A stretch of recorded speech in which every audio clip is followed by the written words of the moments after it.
These my Dallas make it hurt.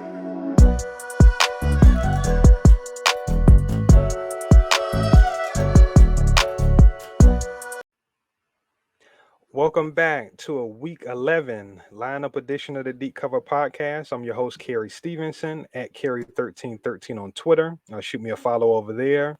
As I always say, shout out to my co-hosts, my brothers, Mike Crawford, Chris Aguilera. If you're a new listener, do us a huge favor, like this video or subscribe to the channel.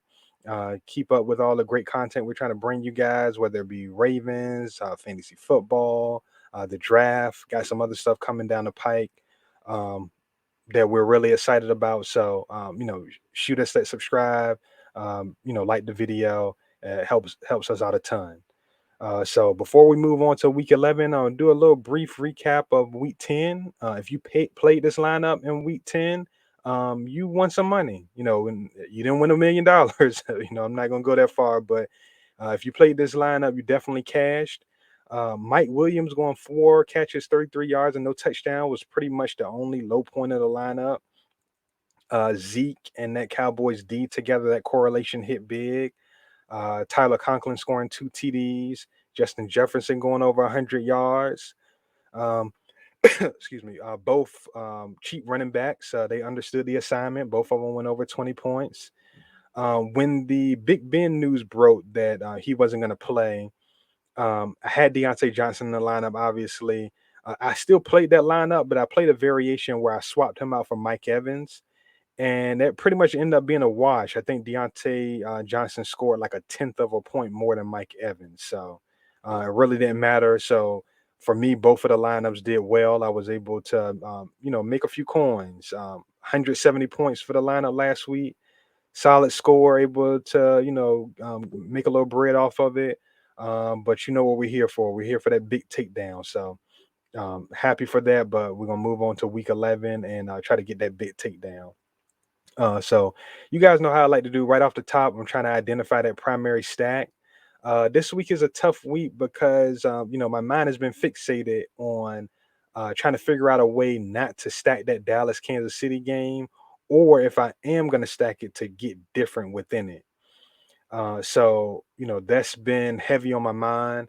And it's been tough, man. I'm not really crazy about a lot of the QB spots this week, whether it be pace, game totals, different things. Just nothing really jumping out there to me too crazy. And I like to have that warm and fuzzy feeling. And, I'm not getting that in a lot of spots this week. Um, the sneaky quarterback play this week is Tua, but that's getting a lot of airplay, and rightfully so, because I'm going to be playing a lot of it myself. But I like to give you guys something different. When you guys come and check this out. So just trying to figure out a way to kind of set us apart from a large field. And believe me when I tell you, this QB play this week, we're setting very far apart in this one. So the QB play this week is going to be Joe Flacco. No, you know what? Actually, I'm gonna say with my whole chest. We don't get too scared around here. We're not afraid to jump out there and make some different kind of choices. So I'm gonna say with my whole chest, Joe Flacco is gonna be the QB play this week. I know the Dolphins, they came up with that yellow game plan and were able to kind of hold Lamar Jackson in check last week. But on the season, they've given up the fifth most DK points per game to QBs. They were able to get home with the DB blitz last week a few times, but all in all, this is like a middling pass rush for this Dolphins team. So I'm not overly concerned there. The Dolphins play at a top 12 neutral pace, which I like, because it'll speed the Jets up a bit. They're a little slow. Um, so I like that as well. But, really the biggest piece of this, man, is he's 4,600 this week. 4,600.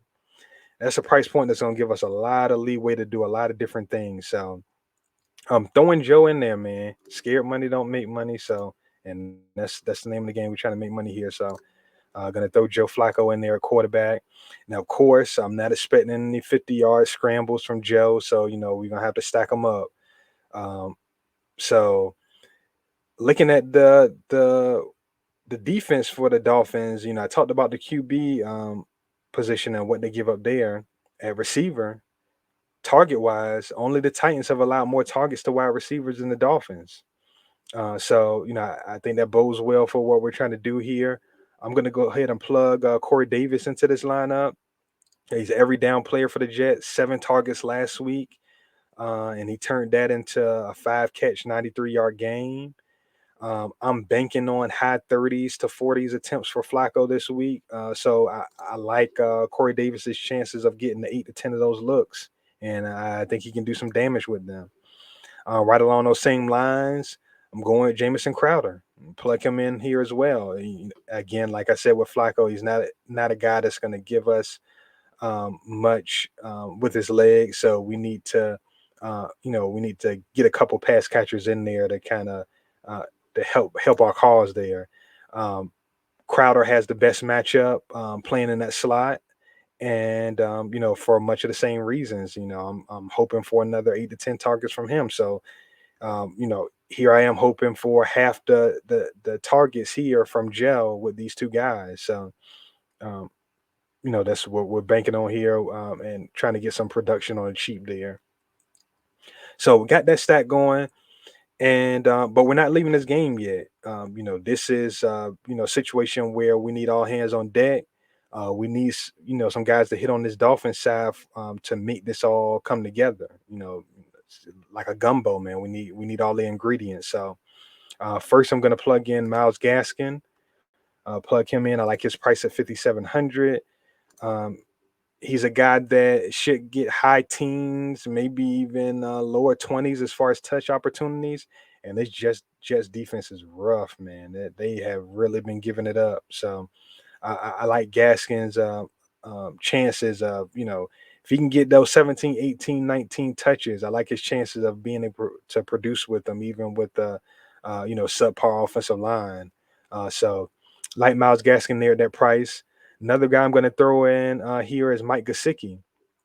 I talked about him in the last group episode of the Deep Cover podcast, talking about him matching up against the Ravens and how I felt like his upside and his athletic ability, the Ravens needed to show him a healthy amount of respect, and they did that.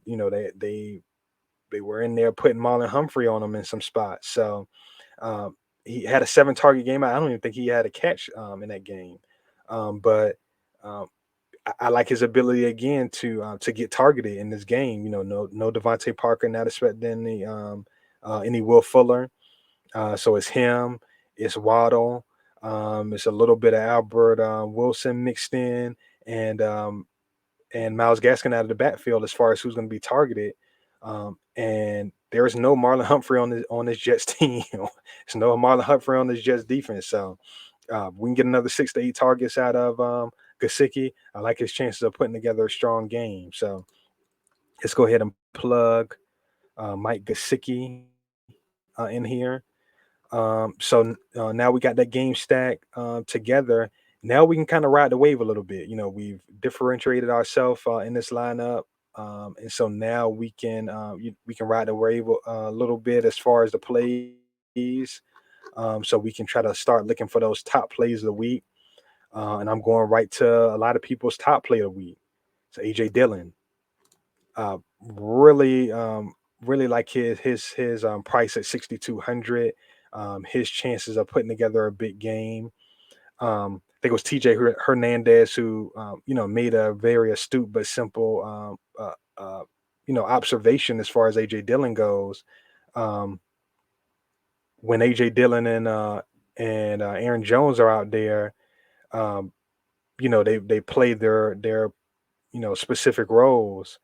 But when AJ Dillon is out there and Aaron Jones is out there, he kind of moors and he's able to take both of those roles because there's not really a guy to take the AJ Dillon role when AJ Dillon moves up. So like AJ Dillon's chances of getting that 15 to 20 carries, but he's also a guy that he could get 5 targets. He's the guy that he's gotten 2 or 3 targets in games with Aaron Jones in there. So it's a possibility he can see that bump in targets.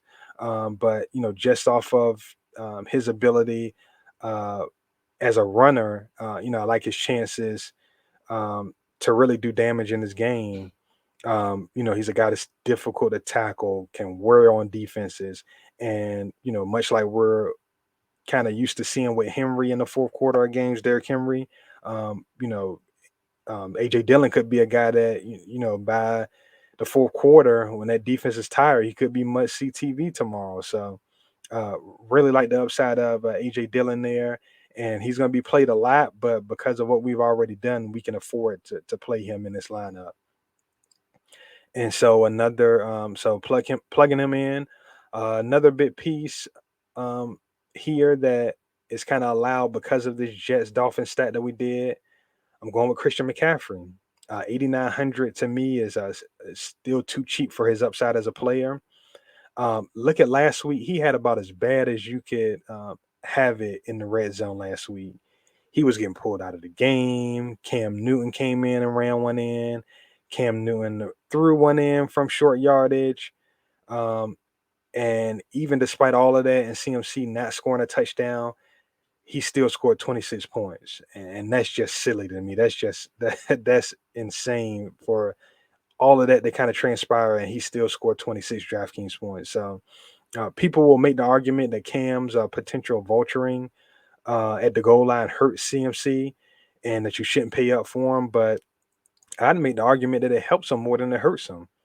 Cam's rushing ability has gravity that can kind of manipulate edge defenders, kind of hold them in place a little bit more, make them a little less aggressive. And I think that makes CMC's job easier in between the tackles. And then if you also look at Cam being able to move this team and put them in scoring chances more than Sam Darnold was able to, then obviously that helps CMC as well. So I'm plugging CMC into this lineup here. I like his chances to put forth big time score for us. So got the running back situation squared away. Now I'm going to hit that last wide receiver spot, and I'm going to Cincinnati. I'm going to Jamar Chase. I'm gonna attack a spot that sprung the Chiefs' offense loose last week. And I mean, this is a bigger conversation we'll have down the line, I'm sure. Um, a lot of people are saying, "Hey, the Chiefs are back. The Chiefs are back." I hope they're back. I have Mahomes in Dynasty League, and I have Tyreek in some spots. I hope they're back. I'm not really sure if they're back. I don't know if it's that or if the Raiders defense just kind of refused to adjust, and they just play what they have been playing, those cover three looks, and they made for a huge day for the Chiefs when they were struggling, with those two high safety looks. Not struggling, but not having the upside that we're used to having with them. So hopefully the Raiders keep it up and they continue not to adjust. And you look at a guy like Jamar Chase. 25-ish% target share. I think it's 23, 24, somewhere in that range. Bengals are throwing more in neutral scripts, in the recent weeks.